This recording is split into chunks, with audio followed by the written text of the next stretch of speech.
Welcome to the ETE channel, where successful entrepreneurs share their insights with aspiring entrepreneurs. Today we're with Ron Finklestein, who is not only a business owner, but a great author, books on business success, books on how-to, and Ron is in the process of writing several more in collaboration with other wonderfully successful people. Specifically though, Ron, today we're going to talk about the 7 attributes of an entrepreneur that you've discovered through your research. Yes. Talk to me about them. This all ties together with the conference and my clients and my research in the books and the Platinum Rule. But as I studied business owners and what success was, I first looked at it from a business perspective, and then I realized that that was the secondary issue.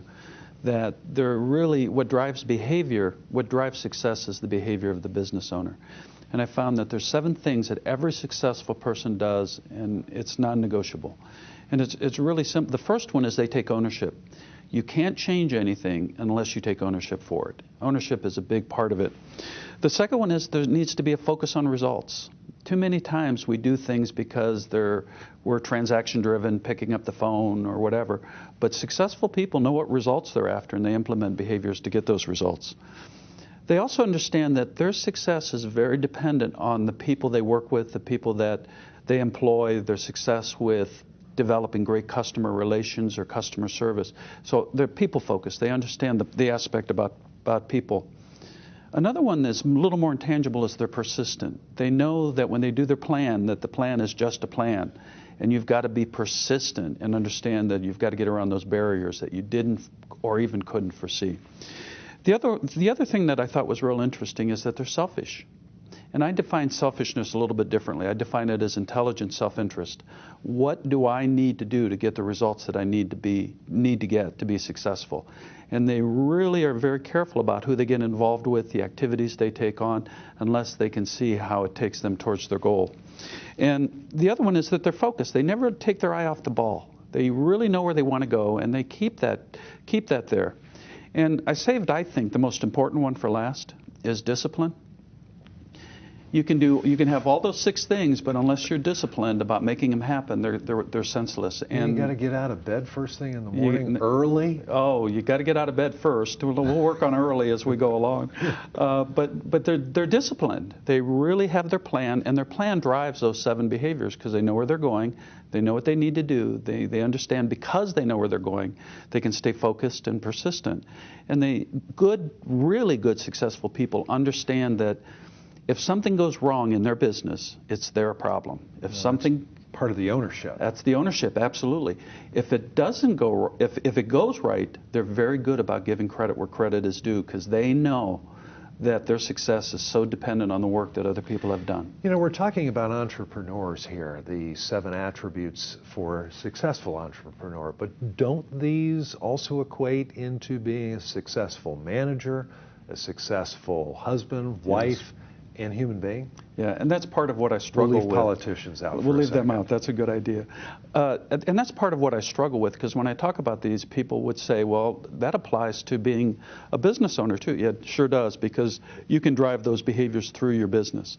It also applies to your family. Unless you create that same kind of environment in your family and give them the same kind of priority that they should have, then it's very easy for them to take the back seat. It also works with friends and associates as well.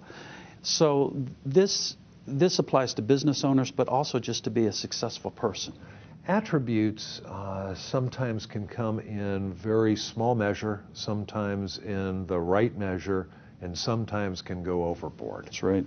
How do you see that as part of the formula for being a successful entrepreneur, manager, human being?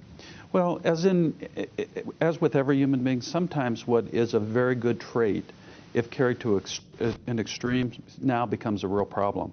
So if you're selfish to the point now that you exclude everything else and you treat people badly and you do only what you want to do because it's only what's important to you, then that becomes a very negative attribute versus understanding that I really want to be involved with you, but I can't do that because I've got to get this done.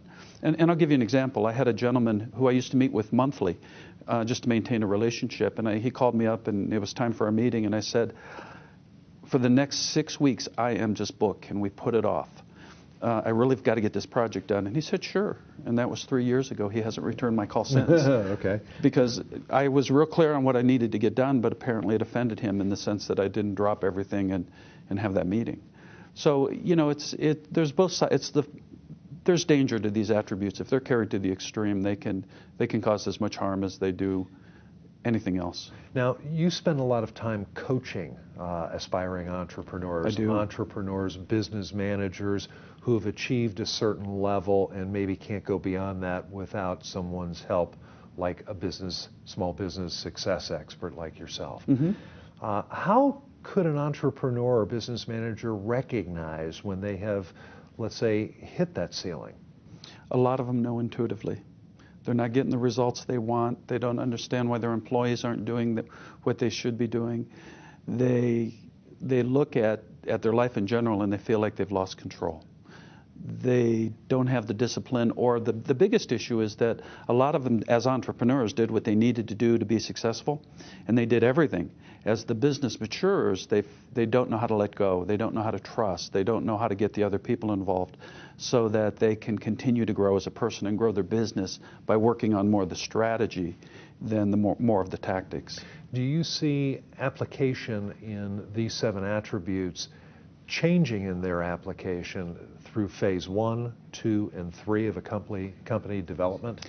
There's 3 kinds of companies. There's the startup, and they have totally different needs. And then you've got the company that's moving from a startup to the more of the mature aspect, and then their needs change. And then when you move from a mature to an established company, you have totally different requirements. So these principles work in all aspects of the business, but you'll place more emphasis depending on where you're at in your business cycle.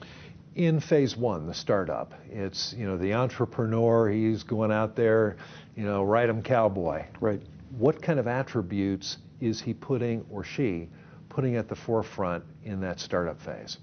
One of the biggest challenges I see, if I can turn that question around, what they don't do is get really clear and get really focused. They have a tendency to really focus on anywhere that they can drive revenue, and they don't understand that if you're not focusing on your core competency, then you're taking time and energy and money away from what you really should be doing.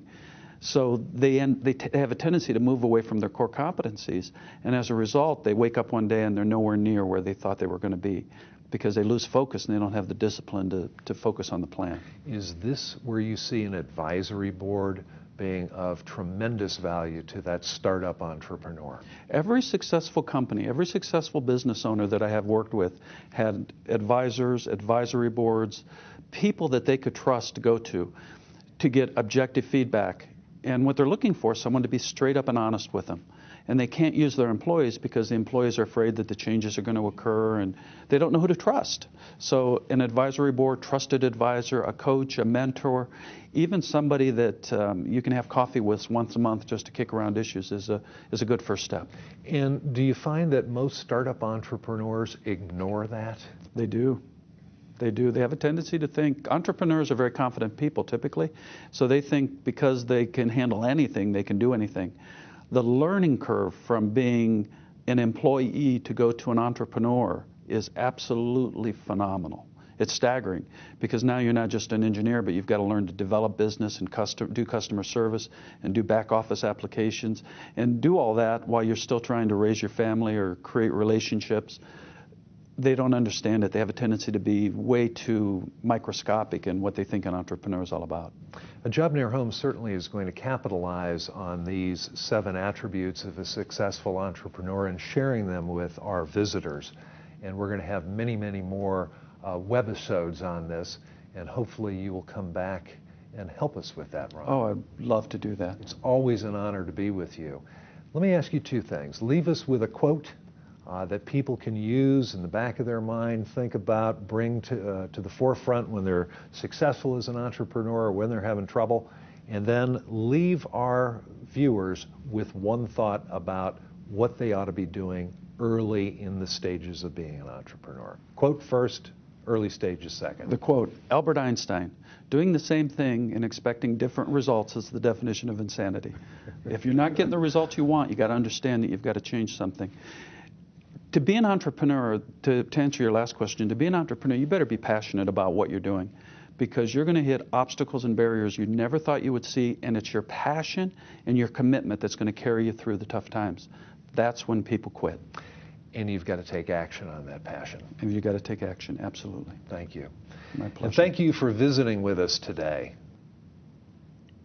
As Ron was talking about action and passion, and as I always leave these webisodes, go out and make something happen. Thank you. Thank you.